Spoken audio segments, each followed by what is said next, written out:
Hello everyone, it's me, Jenna Ryan with Self Love You, and today I want to talk to you about 20 things that you can do besides obsessing about your ex, or 20 things that will help you to stop obsessing about your ex.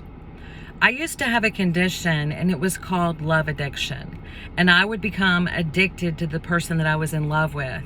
And I thought that this means that I was in love. I thought I was really in love because the more I felt I wanted to be in that person's presence, or the more I felt drawn to that person, the more I felt like I loved that person.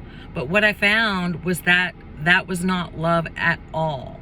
I had to go through a healing process to understand that that's not what love is. Love is not obsession.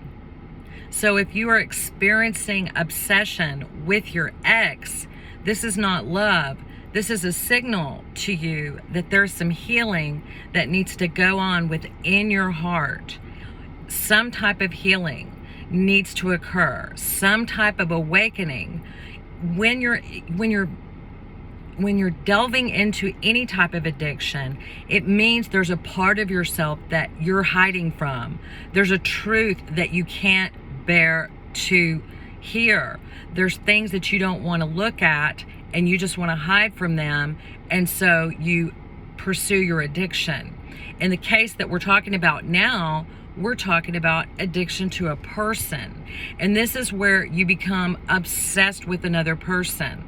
And you begin to look at their social media.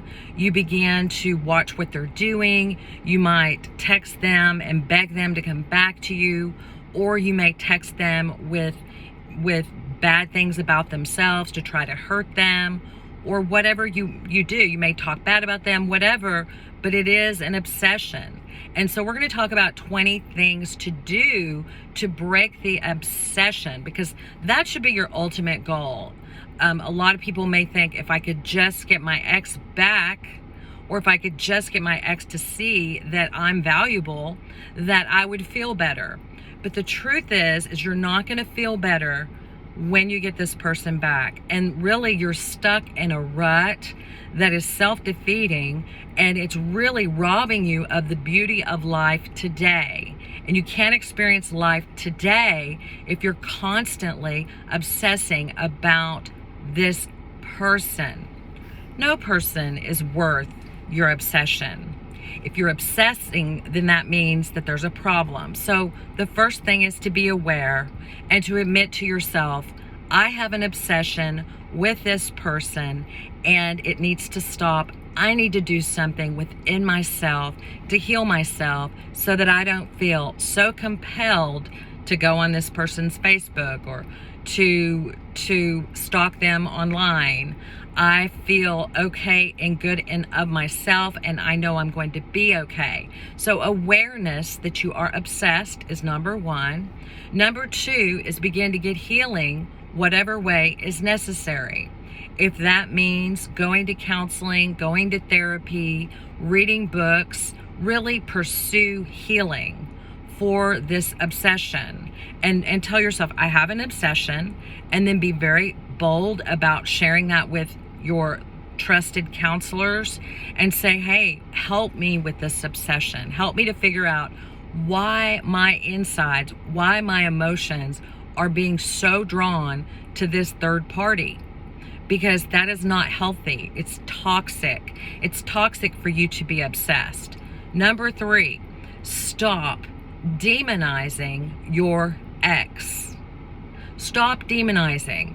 Whenever we talk a lot about narcissists on this channel, but it's more in a way so that we can heal ourselves, so that we're not attracted to negative relationship patterns. It's not to demonize other people. Demonizing someone else is actually a developmental childhood process where a child goes through the developmental phase where they are in the splitting phase, and it's all or nothing, and it's pre 7 years old. And if you're an adult and you're splitting, that is something that needs to be remedied. You need to work on yourself and heal, and work on your self-talk, and work on your maturing, and work on your grief work, and work on growing as a person, so that you are splitting less, so that you can see people as whole people who have some bad, some good, some qualities you're not interested in, and then you can see them more with gray instead of all black and all white. Okay, we're on number 4. Number 4 is to focus on yourself. Focus on yourself. Every time you think about your ex or the person that you're obsessed with, I want you to stop, and I want you to notice it, and I want you to immediately draw the attention back to you.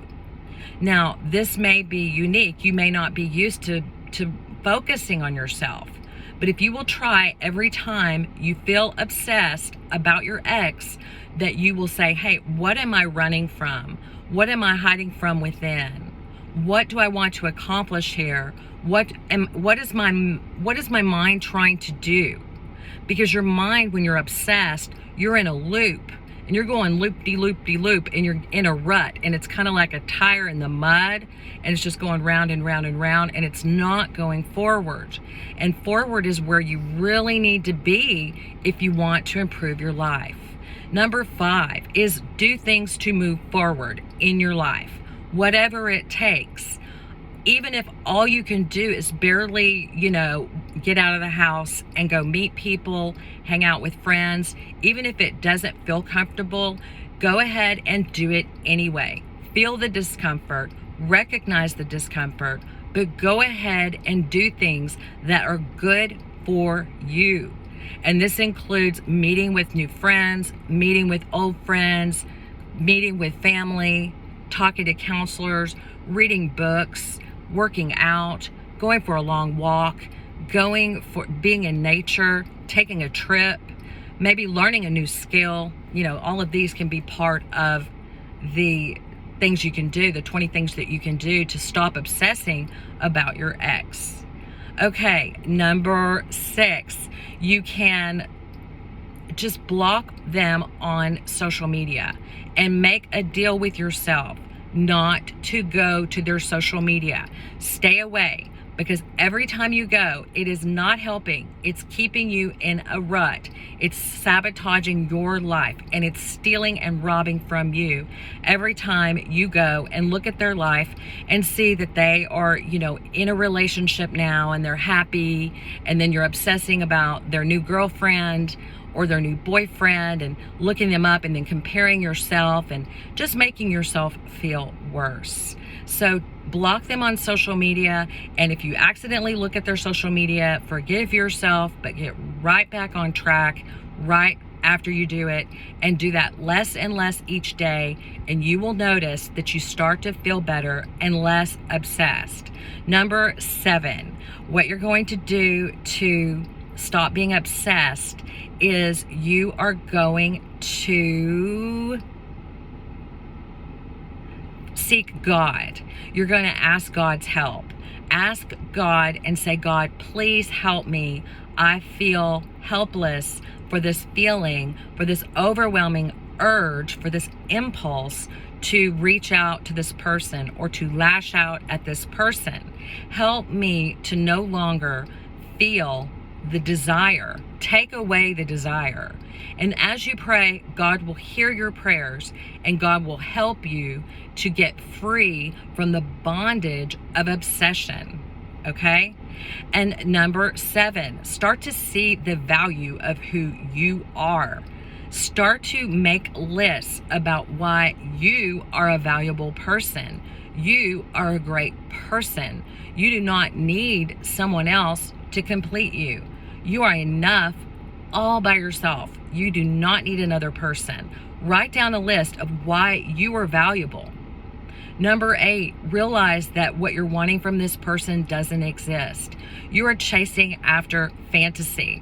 You are chasing after codependency and a fantasy bond that will never be resolved. And as long as you're chasing and as long as you're obsessed, you're never going to be fulfilled, and you're just going to stay in a state of frustration.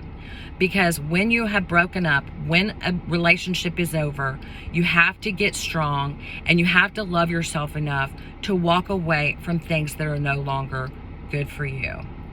Number 9 is, again, focus on you. Focus on bettering your life. Realize that you are worthy and valuable, and realize that you do have a life beyond this person.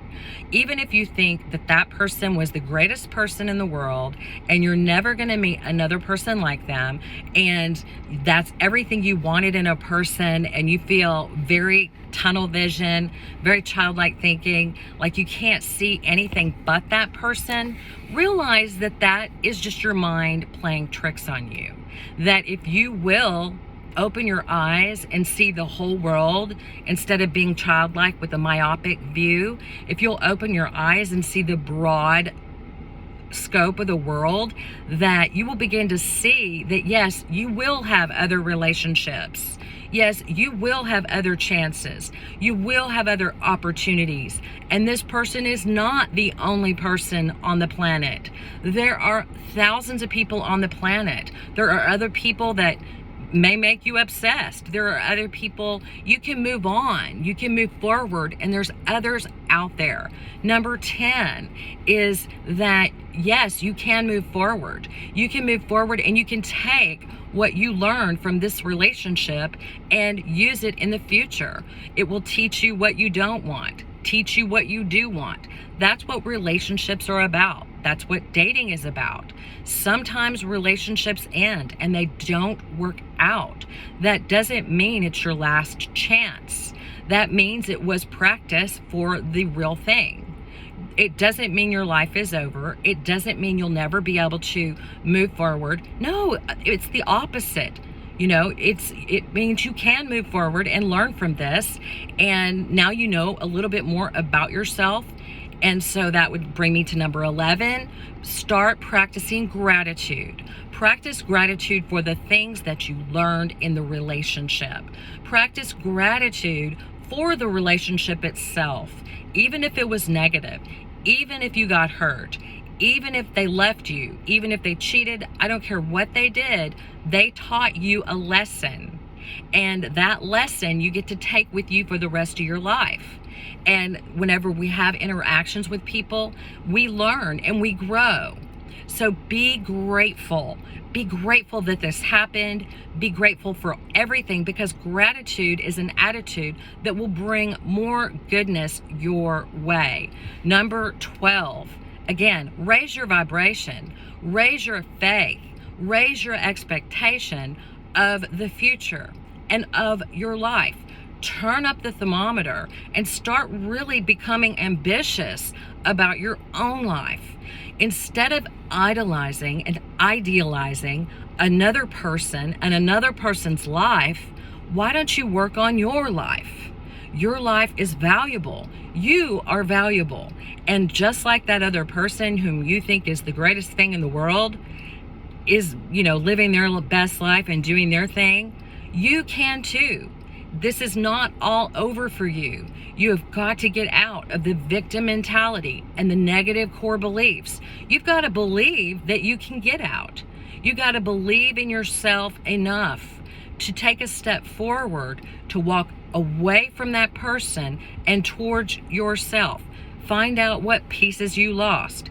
I guarantee that if you would just take a moment to start focusing on yourself, that the experience of that is going to be way more fulfilling than anything that that person you're obsessing over can ever provide to you. Number 12, go on a spiritual journey. Did I already talk about God? I talked about God. Okay, number 12, work on your home. Work on taking care of your home. I remember when I was first healing, I couldn't even consider my home. I had a messy closet, or I had messy drawers or messy car or whatever. And one of the things that I do to provide care for myself, self-care, is to take care of the things around me. So start to work on your environment, work on where you're living, work on getting a better place, work on taking care of the home that you have, work on getting out, if you're with your parents, work on getting out of their grasp, okay? Number 14, work on your career. Work on your career, learn a new skill, like I said. Start doing things that make you feel valuable. Now, let me tell you, you may think that the only route to happiness right now is the ex and that obsession. You may feel like that's the only route to happiness, but that's because you have neural pathways in your brain that are really thick, back and forth chemical reactions saying that when I'm with this person, I'm happy. That's because you don't know how to make yourself happy. So now is time to start building neural pathways of happiness within. And that comes through working on your own career, working on your home, working on bettering yourself, working on changing your attitudes about yourself. I guarantee you will find, if you do this work, that everything you're looking for outside is already within you, and you are just projecting it and attributing all the good qualities about yourself onto another person as if they have it all. They do not have all for you. Everything for you is within yourself, and you will only find it by taking time to look. And at first it's uncomfortable, but you have to go through the discomfort and just allow yourself to be uncomfortable for a minute. And then eventually it starts, as you start doing it, it starts feeling better. Number 15, did I already say counseling? Get into counseling, find friends, find other people. Find people that are progressing in their lives. Find people that you surround yourself that are doing things, okay? Don't surround yourself with the same old groups of people that talk about how bad your ex is and talk about how bad you are because you couldn't hang on to the ex, or that bring up old feelings. Get around people that don't know anything about that, and just begin to work on thinking positively. So that would be number 17. Think positively. Start thinking positively. Raise your level of thoughts. Start, if your mind says, I can't, I don't want to live without this person, pick yourself up. Don't let yourself fall there. Don't let yourself be shamed into believing that this is the only person for you and there's something wrong with you if you're not together. That's not true. Or that you don't know what you're doing. You've got to say, yes, I do. Yes, I do know what I'm doing. And I'm going to get back up. And I'm going to keep on seeking the love that I'm looking for. And first, I'm going to start within myself. I'm not going to start, and I'm not going to focus on this other person, because obviously if I am obsessed with someone who's rejecting me, this is not the place that's for me. Okay, number 18, you want to get, what I think, I keep trying to say this, is you've got to think higher. So start using your imagination to increase and improve your life through visualization. See yourself as your highest, best, ideal self. You, not with the person you're obsessed with. Because if you become the best you, then you're going to attract people into your life that are attracted to that, because everybody wants to be their best. And if you're rocking it and you're becoming your best self, then you're going to attract others. And if you're and that'll be my next one. Okay, the next one, 19, is really listen to your self-talk. Listen to what you're saying to yourself about the person. And remember that no matter what they did, you can't change it. You can't go back. Even if they are, horrible, you cannot go back and change the past. You can't fix it. You didn't do anything wrong. This doesn't have anything to do with you. Relationships in life, they move on. People move on. People continue their lives. And to stay stuck in something in the past when it's your time to move forward is just robbing you from the joy of today. So use your imagination to start seeing yourself in your highest state, not in order to exact revenge and make them wish and get your revenge body. That's not about it. It's about you feeling good about you, no matter what that other person does, because that other person doesn't matter at the end of the day. Number 20 is let go, learning to detach. And that is a codependency tool that you've got to put in your toolbox. You've got to start working on detachment, healthy detachment. This is a whole, it took me a year to understand healthy detachment, where you are detaching not because you don't love that person, not because you don't want to be with that person, just because it's healthy for you to detach, to let go. Practice the art of letting go in peace, where you're not wishing them ill will, you're not bashing them on the internet, you're not bashing them to your kids or your friends, but you're actually having a neutral attitude of I'm in my car, obviously. I send them off in peace. I send them off in peace, neutral, where you're not, at any extreme. You're just saying, you know what? I wish them peace, joy, and love. So that is the 20 things you can do instead of obsessing about your ex, and that will help you to stop doing this, because you are valuable and worthy. And really, it's time to start taking all of that energy, all of that love, all of that adoration, or even if it's, it's time to take all those things and put them back in yourself. And if there is anger towards that person, that's all within you as well. And, no one should have the ability to cause you to stop living your life. You have got to move on. You've got to stand up, and you can do it. I believe you can. And it's time for you to know that you can too. Okay? Until next time, I'm Jenna Ryan, and I will talk to you soon. Please leave a comment. Let me know. Bye.